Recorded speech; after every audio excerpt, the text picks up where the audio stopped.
Javier, hemos escuchado dos ejemplos bastante diferentes y un poco similares, como también está aprendiendo. Como en Crisis Group ustedes han trabajado el tema de los grupos de autodefensa, también han trabajado aquí ya en México sobre el tema, pero están acompañando el conflicto en Colombia con todas sus facetas desde hace tiempo. Nos gustaría mucho escuchar un poco tu visión desde un grupo internacional. Muy buenas tardes a todos y a todas. Anet, muchas gracias a la Fundación Heinrich Böll por esta oportunidad. Yo quisiera, a vuelo de pájaro, en los 15 minutos que tengo, tratar de demostrar una idea que ha estado detrás del trabajo de International Crisis Group en diferentes países, no solamente en América Latina, sino en todo el mundo, pero que en América Latina tiene una dimensión particular. Y es que los procesos de violencia interna, y esa es la idea detrás de lo que voy a decir, los procesos de violencia interna e intensa generan un cuestionamiento directo al monopolio y a la legitimidad del monopolio de la fuerza por parte del Estado, y generan una proliferación de actores privados vinculados a la violencia, y que en ese contexto deben ser entendidas las distintas expresiones, legítimas o no, de grupos armados civiles. Y para tratar de demostrar esa idea, quiero estructurar esta presentación en 4 partes. Una primera, algunas reflexiones históricas comunes entre lo que hemos escuchado de Colombia, lo que hemos escuchado de México. Una segunda, también algunas referencias sobre un par de países adicionales, Guatemala y Perú, donde también han existido estos procesos. Una tercera, para hablar de los nuevos factores que hacen que esta proliferación de grupos armados sea más compleja. Y una cuarta, unas conclusiones muy generales. Nuestros estados-nación en América Latina lucharon desde la misma independencia por algo básico, que era cubrir el territorio y monopolizar ciertas funciones, que tiene que ver con la formación del Estado-nación.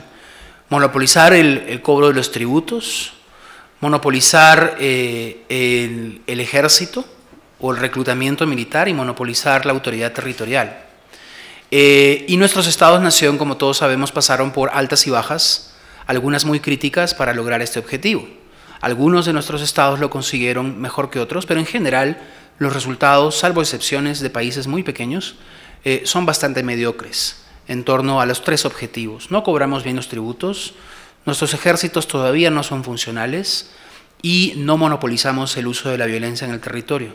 Y eso se puede aplicar desde las favelas de Río de Janeiro hasta los campesinos cocaleros en los Andes, hasta naturalmente el territorio mexicano a lo largo de su historia.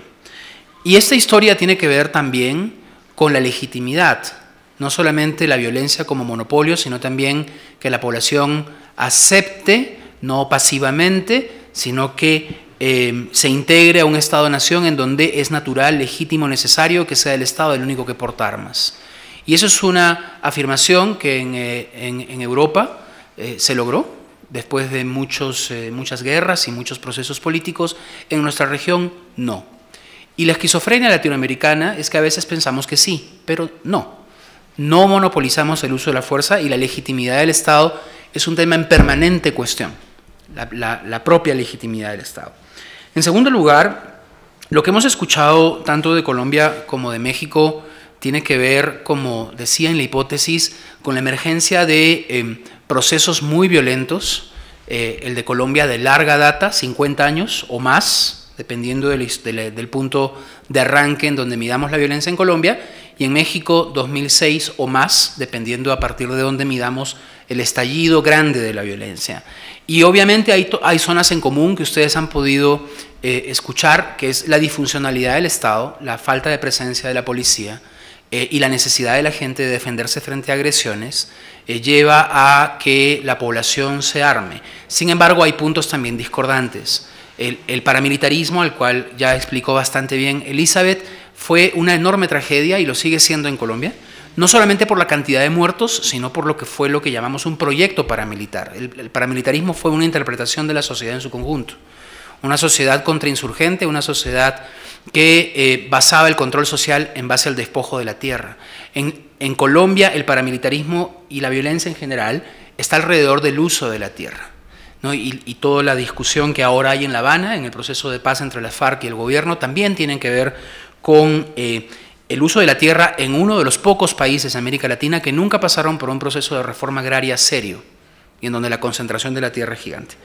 Y solamente agregar que en el caso mexicano, ya hemos visto aquí con gran conocimiento una explicación de lo que pasa en Guerrero. En el informe que publicamos hace poco, Justicia en el Cañón de un Arma, las milicias civiles en México, también observamos, hicimos algún trabajo de campo en Michoacán, mirándolo la experiencia de Cherán, y cómo aquí la legitimidad de estas milicias civiles es mucho más compleja incluso que en Guerrero, ¿no? Y cómo hay una serie de clones de autodefensas que tienen que ver también con las disputas de los carteles por las rutas, los mercados y las plazas. En tercer lugar, ¿cuáles son los nuevos factores que en América Latina complican el panorama? Y aquí me quiero referir a los otros dos países que mencioné, Guatemala y Perú. Guatemala, que pasó por un proceso de guerra civil en donde las milicias civiles fueron expresiones paramilitares también, las patrullas de autodefensa civil responsables de numerosas violaciones a derechos humanos, sustituyó el conflicto armado por un escenario muy violento también de criminalidad organizada, en donde los linchamientos son pan de cada día. Fenómeno que también empieza a aparecer con más frecuencia cada vez en México, pero que en América Central, particularmente en Guatemala, es un problema social gigante. No es una milicia civil, es la reacción desaforada y violenta de una comunidad que quema vivo al delincuente porque sencillamente no confía en la justicia, porque sabe que va a salir libre si es entregado a la policía. Y en Perú, que pasó también por un conflicto armado interno, la existencia de milicias civiles se expresa en dos campos radicalmente distintos. Uno, las llamadas rondas campesinas, que en la tarde conversando con algunos colegas escuchaba, también es un término que se ha usado aquí en algunos lugares en México, los ronderos que hacen labores legítimas, ancestrales, de control social, de lucha contra el robo de ganado y de imposición de sanciones, pero al mismo tiempo en el Perú surgieron los comités de autodefensa, que fueron entes auxiliares de la Fuerza Armada en una mirada contrainsurgente con relación a Sendero Luminoso principalmente. Y actualmente ya desaparecido o atenuado significativamente el conflicto armado en el Perú, todavía los comités de autodefensa persisten alrededor de los valles de producción de hoja de coca, dos zonas en el Perú. Entonces hay, a partir de esta mirada muy abuelo de pájaro de estos cuatro países, tres elementos nuevos, contemporáneos, que se suman a esta historia larga de frustraciones respecto a la legitimidad del uso de la violencia. El primero y el principal, el narcotráfico.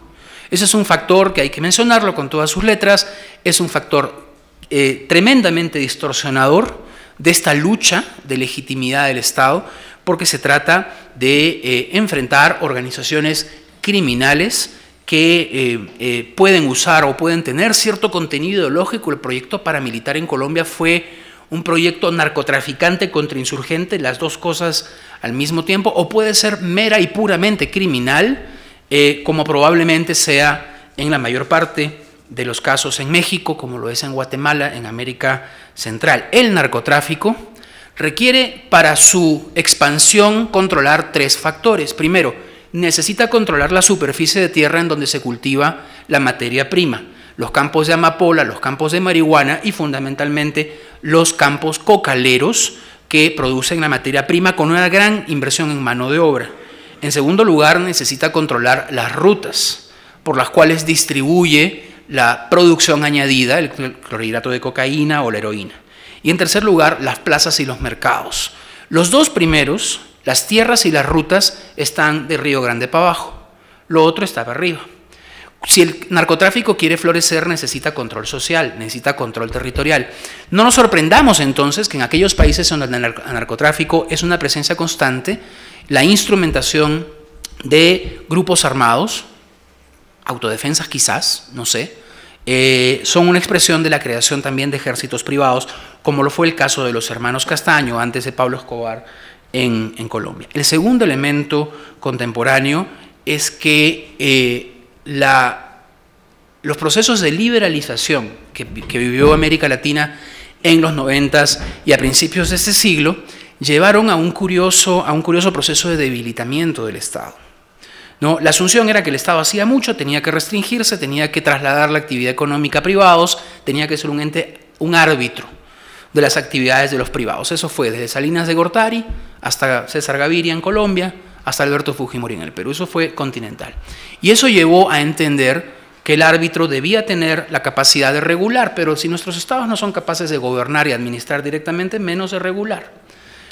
Los estados latinoamericanos son pésimos reguladores, son cooptados, son corruptos, son clientelistas, son particularistas, y entonces esa regulación en el campo de la seguridad llevó también un proceso de pérdida de legitimidad añadida. ¿Por qué? La seguridad no es un bien que pueda estar aislado. La seguridad requiere al lado de la educación, requiere el agua, requiere la luz, requiere la carretera, requiere demandas muy concretas de comunidades. La comunidad no solamente le interesa que no la maten, necesita tener cómo educar a sus hijos. Y entonces cuando el Estado pierde la capacidad de brindar servicios públicos mínimamente eficaces, la seguridad queda sola.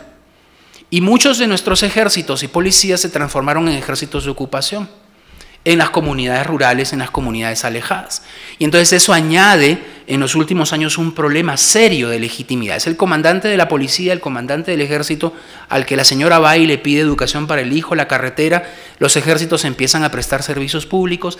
Entonces ahí el abandono por parte del Estado añade un problema. Y el tema que puede darnos una señal mínima de esperanza es que, sin embargo, a pesar de todas esas condicionantes y limitaciones, las comunidades indígenas de nuestro continente, pero más allá, muchas de las comunidades campesinas han ejercido tercamente un ejercicio de autodeterminación que ha incluido el tema de seguridad, tradicionalmente, en menor o en mayor medida, dependiendo en dónde uno está parado, obviamente. Pero en especial las comunidades indígenas lo han hecho y con gran legitimidad.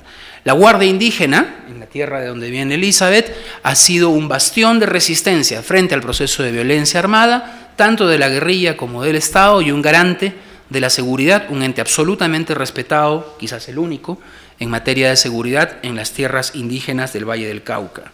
De igual manera, las policías comunitarias que se han extendido en el nordeste brasilero son una experiencia digna de ser mirada. La justicia de paz en los países andinos, que articula el derecho indígena con la justicia occidental, también son experimentos interesantes. La autodeterminación nos lleva a decir que la policía comunitaria debe ser entendida, y es lo que decimos en este informe, como una oportunidad.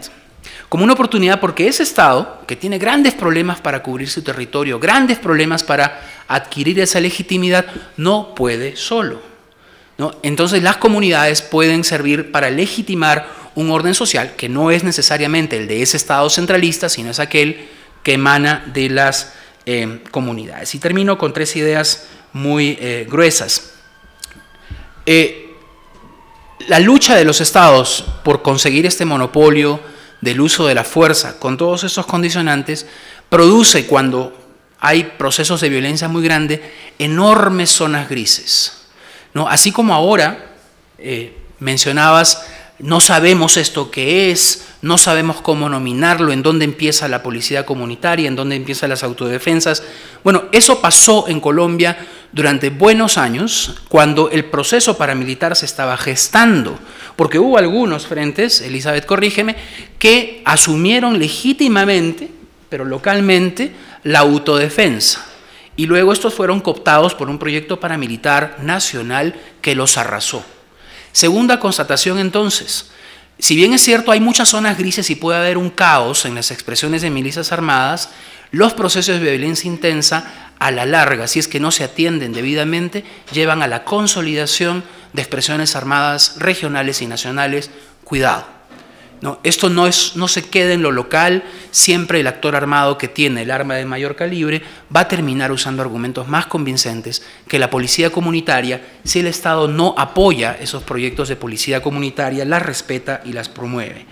Y entonces estamos frente, todavía creo, en este caso en México, en un momento germinal, confuso, caótico, en donde no sabemos cuáles son los límites, pero que en donde es muy importante dar el debate primero sobre cuál es el marco político y jurídico de la policía comunitaria en México. En la investigación lo preguntamos no conseguimos una respuesta, ¿no? Salvo la ley 701, mencionada aquí, del Estado de Guerrero, a nivel federal, las regulaciones sobre la relación entre indígenas, comunidades y seguridad es muy ambigua, quizás deliberadamente ambigua, no sé.